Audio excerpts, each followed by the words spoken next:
bí àná òsì láyé àfẹ̀yìntẹ́jẹ́ ó bá tẹnu rẹ̀ jáde ọ̀tọ̀ ní tìrókò láwùjọ gínígbó ìkànnì rédíò yìí sára ọ̀tọ̀ ìkànnì rédíò kan rèé o Princess Josby rédíò ló ń jẹ́ tó ta kàn mọ́lẹ̀ lórílẹ̀‐èdè Amẹ́ríkà níbi tí wọ́n ti ń dá kéke lúkẹsẹ́ ti gbogbo aráyé àṣà ìṣe èdè ọ̀rọ̀ ìjìnlẹ̀ Yorùbá kún bẹ́ẹ̀ fọ́fọ́ ó jẹ́ ti ròyìn àsìkò tó pójú owó ètò tó fa kíkí lọ́nà gbogbo ọ̀kan ní Princess Josby rédíò láwùjọ ìkànnì tó kù Princess Josby rédíò ìgbóhùnsáfẹ́fẹ́ tó ta kàn mọ́lẹ̀ pẹ̀lú ìrírí tó péye.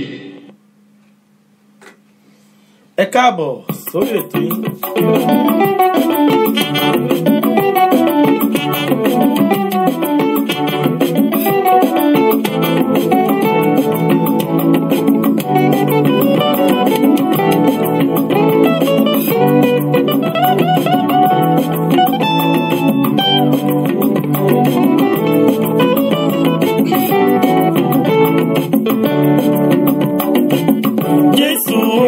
Tètè bá mi ṣe tèmi, Jésù o, tètè bá mi ṣe tèmi, káyé má yọ mí o, ẹbí má yẹ̀yẹ́ mi. Jésù o, tètè bá mi ṣe tèmi, bá mi ṣe. Jésù o, tètè bá mi ṣe tèmi, arúgbó ọjọ́. Jésù o, tètè bá mi ṣe tèmi, káyé má yọ mí o, ẹbí má yẹ̀yẹ́ mi. Jésù o, tètè bá mi ṣe tèmi. Ọjọ́ orí ń lọ, bàbá bá mi ṣe tèmi. Ọjọ́ ayé ń lọ, bàbá bá mi ṣe tèmi. Ayé má yọ mí o.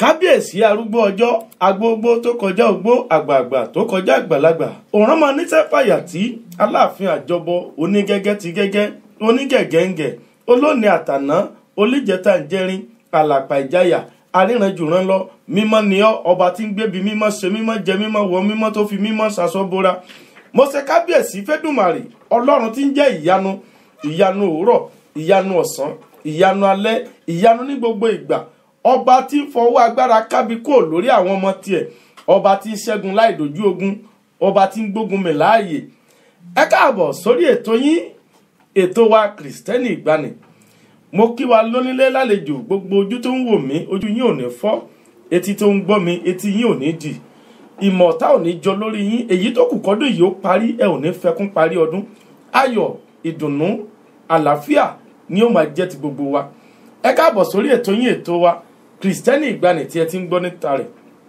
àti ń kéde rẹ̀ ó ti ṣe díẹ̀ báyìí tẹ́ ti ń gbọ́ nípa Kristẹni Ìgbàanì orúkọ tèmi àbúrò yín ọ̀rẹ́ yín náà ni Evangelist John Kẹ́hìndé Oyèwọlé Kristẹni Ìgbàanì náà ni ètò ní Kristẹni Ìgbàanì níbi tá a ti máa fi ọ̀rọ̀ jomitoro ọ̀rọ̀ nípa ìgbé ayé wo ló yẹ kí àwa Kristẹni ò mọ̀ gbé kí ni Kristẹni gan ibo lorúkọ yẹn gan ti jáde kí nìdí tá a fi ń pè wọ́n ní Kristẹni kí ni tó ń rí nínú ayé wọn gbogbo olùgbọ́ mi nílé lónìí ó dá mi lójú pé ẹ ó jàǹfààní nínú ètò yìí mo sì mọ̀ wípé Ọlọ́run yóò lo ètò yìí fún àtúnṣe ohun tó pọ̀ tá a bá wò ó látijọ́ ìgbé ayé wo náà gbé tán fi ń pè wọ́n ní Kristẹni kí ni tá a lè rí tó jẹ́ ìyàtọ̀ ní ohun tó ń ṣẹlẹ̀ látijọ́ nínú ìgbé ayé àwọn baba ńlá wa tó ń pè wọ́n ní Kristẹni sí ìgbé ayé tá à ń gbé lónìí kí ni ìhùwàsí wa lóríṣiríṣi àkọlé báyìí la máa gbéyẹ̀wò lórí ètò yìí tá a sì máa gbé àwọn bàbá wa nínú Olúwa wa sórí ètò yìí láti wá bá wa yànnàná ètò náà ṣùgbọ́n kí n tó kí dádì mi bàbá wa nínú Olúwa wọlé lórí ètò tòní yìí mo fẹ́ ká dórí òkè lọ́hùn náà ẹja dókè lọ́hùn. Jésù o, tètè bá mi ṣe tèmi. Adáni má gbàgbé ẹni. Jésù o, tètè bá mi ṣe tèmi. Ìwọ ni mo gbójúlé. Ayé má yọ mí o, ẹbí má yẹ̀yẹ́ mi. Jésù o, tètè bá mi ṣe tèmi.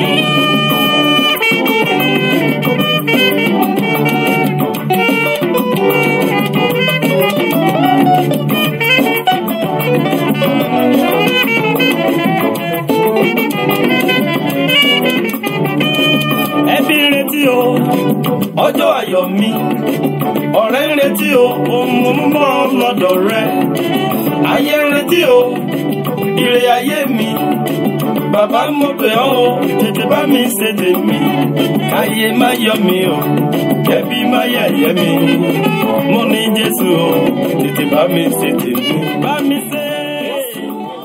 Ẹ káàbọ̀ padà sórí ètò yín ètò wa Kristẹni Ìgbàanì. Mo ní àlejò nínú ilé lónìí.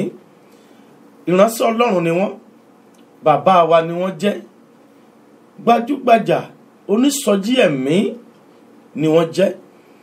Orúkọ wọn ni Pastor Fakunle láti ìjọ The Apostolic Church of Christ ní Amẹ́ríkà níbí. Àwọn ni àlejò wa nínú ilé lónìí tí a fẹ́ béèrè àwọn ìtọ́ni ìgbé ayé wo ni Kristẹni yẹ kó máa gbé. Bàbá wa ẹ káàbọ̀ sórí ètò, ẹ bá wa kí àwọn ará ilé. Ẹ ṣé púpọ̀ lótú gbogbo ẹ̀yin ará ilé òní gbóná mọ́ yín o. Àmín. Ọ̀nà òní nà yín o. Àmín. Lórúkọ Jésù Kristi àṣeyè la ó ṣègbàgbọ́ o. Àmín. Ẹ ṣé púpọ̀. Mo kí yín láti ìjọ apostoli náà The Apostolic Church ní orílẹ̀-èdè Amẹ́ríkà. Mo sì gbàgbọ́ wípé lónìí Olúwa yóò bá ẹnìkọ̀ọ̀kan wa sọ̀rọ̀. Àmín Ẹ Jésù. ṣé. Ẹ ṣé bàbá wa. Fún àǹfààní àwọn tí wọ́n ń gbọ́ wa nílé tí wọ́n ò mọ full name yín tí wọ́n máa fẹ́ mọ full name bàbá wa ní Olúwa tá a gbé wá sórí ètò yìí, ẹ jọ̀ọ́ ẹ bá mi dárúkọ yín ní ẹ̀kúnrẹ́rẹ́ fún àwọn ará ilé. Ẹ ṣé púpọ̀. Orúkọ mi ní ẹ̀kúnrẹ́rẹ́ ó ní olùṣọ́ àgùntàn àti apọ́stélì Ìsákì Gbádébọ̀ Fákúnlé. Ẹ ṣé bàbá wa ní Olúwa. Ètò yìí dá lórí Kristẹni Ìgbàanì. Mo mọ̀ ó dá mi lójú pé ilẹ̀ ti ta sí díẹ̀ tí ẹ ti wà nínú iṣẹ́ ìyìn rere yìí àti pé tí ẹ ti fàyè yín fún Kristi. Ó dá mi lójú pé ilẹ̀ ti ta sí díẹ̀. Bàbá wa, àwọn wo gan ni wọ́n pè ní Kristẹni? Kí ni Kristẹni yẹn gangan? Kí ló túmọ̀ sí sá? Ẹ bá wa yànnà náà fún àwọn ará ilé. Ẹ ṣé lọ́pọ̀lọpọ̀. Nígbà tí a bá ń sọ nípa Kristẹni, àwọn wo là ń pè bẹ́ẹ̀? Fún àpẹẹrẹ nísinsìnyí tí a bá sọ wípé ọmọ orílẹ̀-èdè Nàìjíríà ni mí, ìyẹn ni mo fi ń jẹ́ Nigerian. Àwọn tá à ń pè ní Kristẹni ó ní àwọn tí ó ti inú Jésù jáde sínú Ọlọ́run. Àwọn tó ti inú Jésù jáde sínú Ọlọ́run. Ìyẹn ni wípé àwọn tí Jésù ń gbé inú wọn táwọn náà sì ń gbé inú Jésù tí wọ́n fi ìwà jọ Jésù Kristi, àwọn yẹn là ń pè ní Kristẹni. So àwọn lédè kan ó túmọ̀ sí pé àwọn tí Jésù ń gbénu wọn tí àwọn náà ń gbénu Jésù, àwọn gan ni Kristẹni. Mo ṣe wípé torí púpọ̀ àwọn èèyàn ni wọ́n ti rò pé bóyá ẹ̀sìn ni Kristẹni. Ṣé ẹ bá wa láàrin yẹn, ṣé ẹ̀sìn ni Kristẹni ni gẹ́gẹ́ bẹ́ẹ̀ ti sọ nínú ọ̀rọ̀ yín sìn, ó ti dàbí kó yàtọ̀ pé Kristẹni kì í ṣẹ̀sìn. Ẹ ṣé púpọ̀. Kristẹni kì í ṣe ẹ̀sìn rárá. Kristẹni jẹ́ ìbálòpọ̀ pẹ̀lú Ọlọ́run. Àwọn olóyìnbó ń pè ní relationship.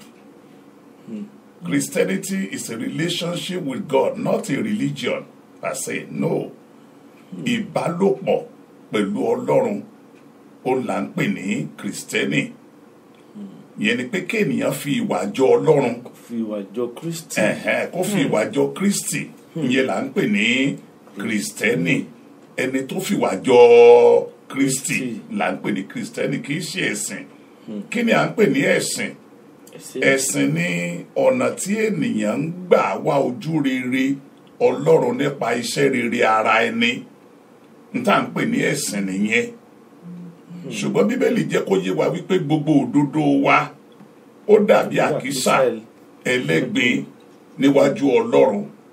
Ìyẹn ni Jésù Kristi wá tún ṣe pé kí àjọṣepọ̀ wa pẹ̀lú Ọlọ́run kó lè dán mọ́rán, ká lè ní àjọṣepọ̀ pẹ̀lú Ọlọ́run, ìyẹn là ń pè ní ti Kírísítẹ́nì, ẹni tí ó ní àjọṣepọ̀ pẹ̀lú Ọlọ́run nípa ìgbàgbọ́ nínú Jésù Kristi, ìyẹn là ń pè ní Kírísítẹ́nì. ẹ ṣé bàbá wa fún àǹfààní àwọn tí wọ́n ń gbọ́ wà nílé, torí látijọ́ mo rí wípé àwọn ìgbé ayé àwọn Kìrìsìtẹ́nì yàtọ̀ gan.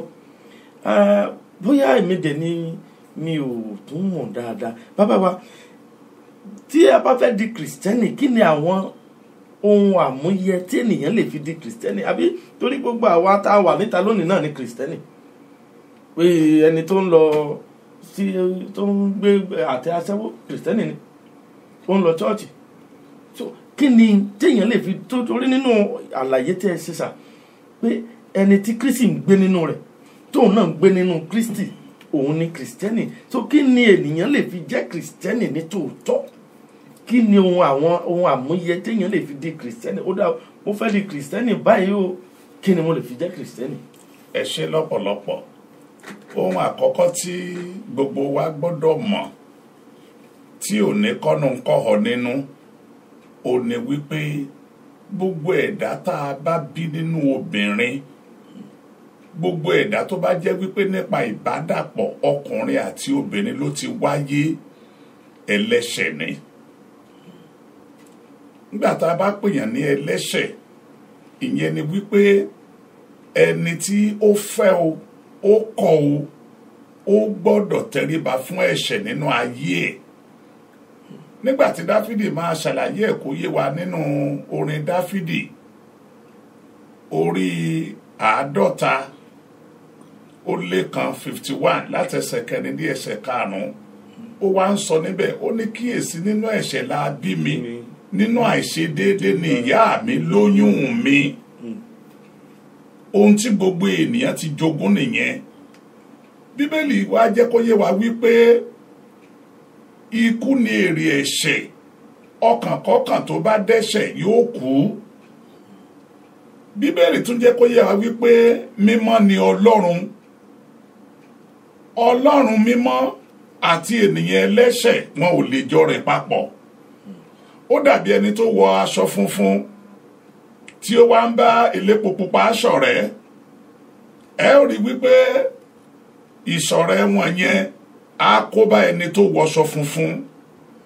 Bẹ́ẹ̀ náà ni ìrìnpọ̀ ènìyàn ẹlẹ́ṣẹ̀ pẹ̀lú Ọlọ́run mímọ́ kò dọ́gba rárá. Ṣùgbọ́n Ọlọ́run jẹ́ mímọ́ ní tòótọ́, ṣùgbọ́n Ọlọ́run tún wá jẹ́ olùfẹ́. Ìwà mímọ́ àti ìfẹ́ Ọlọ́run yìí ó ní Jésù wá so papọ̀, tó wá fi wá láti kú fún ẹ̀ṣẹ̀ wa. Ẹ̀jẹ̀ Jésù nìkan, nítorí pé ó jẹ́ ẹ̀jẹ̀ tí ò ní ẹ̀ṣẹ̀ nínú, òun ló lè mú ẹ̀ṣẹ̀ kúrò nínú ayé ènìyàn. Nígbà tí ènìyàn bá wá gba Jésù Kristi sínú ayé ẹ̀, agbára ẹ̀ṣẹ̀ nínú ayé rẹ̀ á di asán nípa ìtàjẹ̀sílẹ̀ Jésù Kristi. Nípa bẹ́ẹ̀, Kírísítẹ́nì jẹ́ ẹni tí ó rí ara rẹ̀ ní ẹlẹ́ṣẹ̀, tó sì mọ̀ wípé òun fẹ́ olùgbàlà láti gba òun lọ́wọ́ ẹ̀ṣẹ̀, tó sì wá sí ọ̀dọ̀ Jésù Kristi nípasẹ̀ ìhìn rere. Ìtumọ̀ ìhìn rere ni wípé Ọlọ́run ti fi ẹnìkan fún wa nípasẹ̀ ẹni tí a lè di ẹni ìgbàlà nípa ikú rẹ̀, ó ní Jésù Kristi. Nípa bẹ́ẹ̀, kí ènìyàn tó lè sọ wípé Kìrìsìtẹ́nì lòun, ó gbọ́dọ̀ mọ ara rẹ̀ ní ẹlẹ́ṣẹ̀. Èkejì, ó sì gbọ́dọ̀ gbà wípé Ọlọ́run lẹ́tọ̀ọ́ láti ṣèdájọ́ òun torí ẹlẹ́ṣẹ̀ lòun. Ìkẹta, ó wá gbọ́dọ̀ gba ètò tí Ọlọ́run ṣe láti mú ẹ̀ṣẹ̀ kúrò, ìyẹn ni nípa ikú ọmọ rẹ̀ Jésù Kristi. Kí irú ẹni bẹ́ẹ̀ kó wá gba Jésù yẹn sínú ayé ẹ̀ gẹ́gẹ́ bí olùgbàlà. Ṣùgbọ́n kò parí síbẹ̀, a tó wá gba Jésù yẹn gẹ́gẹ́ bí olúwa rẹ̀. Ìtumọ̀ olúwa ni oní nǹkan, yẹn ni pé ohun tí Jésù bá ní kó ṣe ni yóò máa ṣe. Ohun tí Jésù bá kọ̀, òun náà kọ̀. Ohun tí Jésù bá gbà, òun náà gbà. irú ẹni bẹ́ẹ̀ yẹn á wá ní ẹ̀mí mímọ́ Ọlọ́run láti pàṣẹ ìgbàgbọ́ nínú Jésù Kristi. Torí wípé bí ènìyàn bá sì wà nínú àgọ́ ara yìí, kò sí ọ̀nà tó fẹ́ gbà tí ò ní dẹ́ṣẹ̀. Ó dàbí ẹni